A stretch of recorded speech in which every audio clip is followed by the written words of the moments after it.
As time progresses, society, life, and all aspects that constitute life undergo change. Literacy is one of these major aspects of life that sees change as time goes on, and since literacy is a man made concept, its experience of change also has to be man made. Literacy undergoing change is usually a result of human beings modifying the world around them, and the literacy of every respective language which we created having to adapt to that. These changes have mainly consisted of technological advances, changing standards of languages, and the prevalence of immigration, which especially holds true in the 20th and 21st centuries. These factors have influenced literacy to irrevocably change, and these changes require people, including myself, to gain a new understanding of what being literate actually means and how it affects our world today. I believe literacy matters because it lays the foundation for the world in which we live in. A world that is inclusive, respectful, and recognizing of many more languages, yet also a world where power struggles and differences in power occur due to discrepancies in linguistic practices.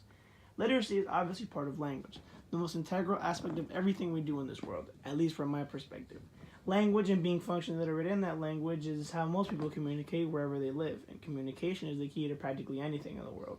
This key, as we know it, though, is changing and modifying itself to fit a new kind of life, where many different peoples and cultures speak the same languages but not in the same ways. Our prime example of this is Black English, or commonly referred to as Ebonics, since it is a much more politically correct description. June Jordan was an African American author who proclaimed that the community of English literature and all other people should recognize Black English as an official language instead of as a dialect, since the numbers of Black English is in the millions. In doing so, we would make literacy a far more inclusive concept, which would not constrict how a vast portion of the English-speaking populace enjoys to read and write. Jordan not only advocates for the acknowledgement of Ebonics in her academic article, Nobody Mean More to Me Than You in the Future Life of Willie Jordan, but she also conveys that the standards placed on writing and speaking in English are dissipating due to the fact that it is a language spread amongst so many countries and people, making it impossible for everyone to employ all the proper rules and guidelines in English speaking and writing. My first encounter with Black English is uncertain, since it was one of the first ways I began to speak and write, at least when it came to English. As a Hispanic immigrant who spoke no English, one of my first residences in America was in the inner city of Elizabeth, New Jersey, where Black English and slang are frequently used.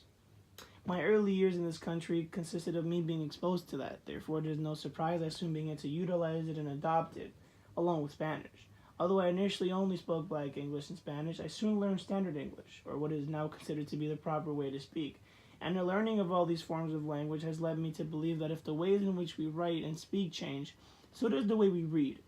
forcing a change in literacy because these are the aspects to a language people must master in order to be considered literate. I believe that language in some circumstances creates a power struggle and makes the distinctions between people, even those within their own country, evident.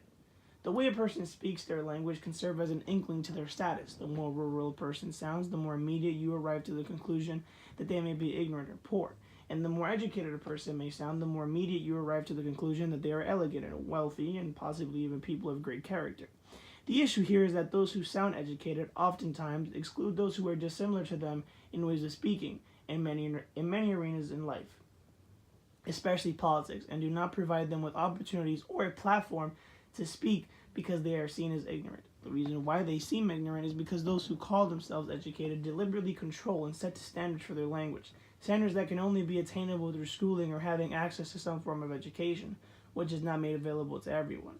I first realized this when I attended a 5-day political program called Boy State, which in short is an interactive program filled with opportunities to participate in simulated governments which mirror and teach the structure of local, city, and state governments. The program was great, but many kids there seemed to only pay attention to the people who were similar to them and who also spoke in standard English. Yet they almost always, as previously stated, deliberately excluded or did not care for those who did not speak their version of English, putting listeners under the assumption that the speaker is illiterate or uneducated because he did not speak like them. This created a minor yet prevalent power struggle, but it also happens on a major scale within the political scenes of many countries that have people that are genuinely affected by power struggles and lack of a political voice due to the polarization language and the ways in which we speak bring about,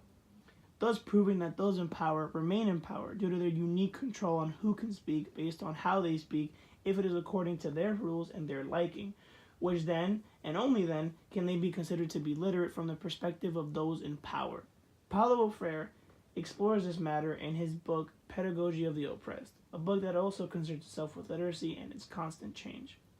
Literacy advances with the time and the people who speak their respective languages. The 21st century has proven that literacy can change and also do one of two things: either conform and be inclusive, or cause division and indirect discrimination. The changes to literacy are man made, as is the concept itself, which means that the effects of literacy and being literate have on the world are also man made because they are a result of changes to an idea humans made themselves.